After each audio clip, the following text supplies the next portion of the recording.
Hey dads, welcome to Father Friend, a podcast for dads who want to lean in, lead well, and love big.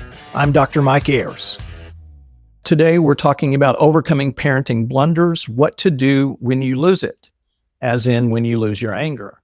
Now, I'm sure this has never happened with any of you, but I'm not proud to say that I remember on a few occasions when I completely lost my cool. In those moments, my kids may have been in the wrong, but my response was often way out of proportion to the situation. So, what do you do when you blow it and you know it? Let's break down a practical approach to handle these tough moments.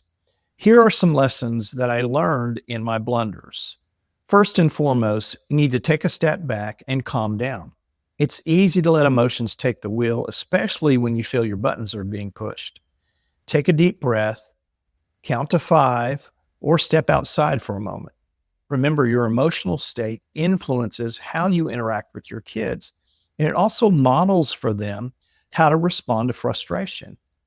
Secondly, once you've had a moment to cool off, it's time to apologize. Yes, your kids might have done something wrong, but that doesn't excuse an overreaction. Acknowledge that you didn't handle the moment well, regardless of their actions. Seek their forgiveness. Let them know you're still on a journey as a dad and are not perfect. This teaches your kids that everyone makes mistakes and owning up to them is a part of growing. After apologizing, it's essential to reassure your kids that they're okay with you. Especially younger kids can be sensitive to shifts in tone or mood from their father, and they might worry that your anger reflects a deeper issue with them, some kind of deeper dissatisfaction or disapproval of them. Let them know that while you might have reacted strongly, your love for them hasn't changed. The next thing to do is to take inventory. Now that the dust has settled, it's time to reflect on what just happened. Once you leave the situation, ask yourself some important questions. What triggered my anger? Was it something specific, or was I already stressed out from the day? Next, did I set my kids up for failure? Sometimes we inadvertently create situations where our kids can't succeed, and then we get upset when they struggle. I remember setting a small quart of fire engine red paint in the middle of a room while I was painting, and my 3-year-old son ran through and tipped it over. Yes, it was a mess, but really, whose fault was it? 3-year-olds will run, jump, and play, and I knew that he was around. So, was it really the smartest thing to set that paint unprotected in the middle of the room? No, that's on me. Maybe you've created a situation where your kids will likely fail. Next question, is this situation revealing something about my past that I need to address? Now, it's worth considering whether old wounds are influencing your reactions. What does impatience and anger toward my kids reveal about my heart? And then finally, are you caring for yourself?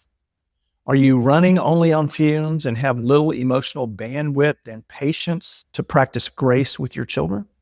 Is there a need for rest, recreation, exercise, prayer, meditation, worship, and/or confession?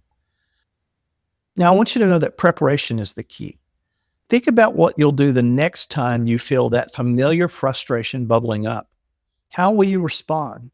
Decide now while you're calm so that you're ready when emotions run high again.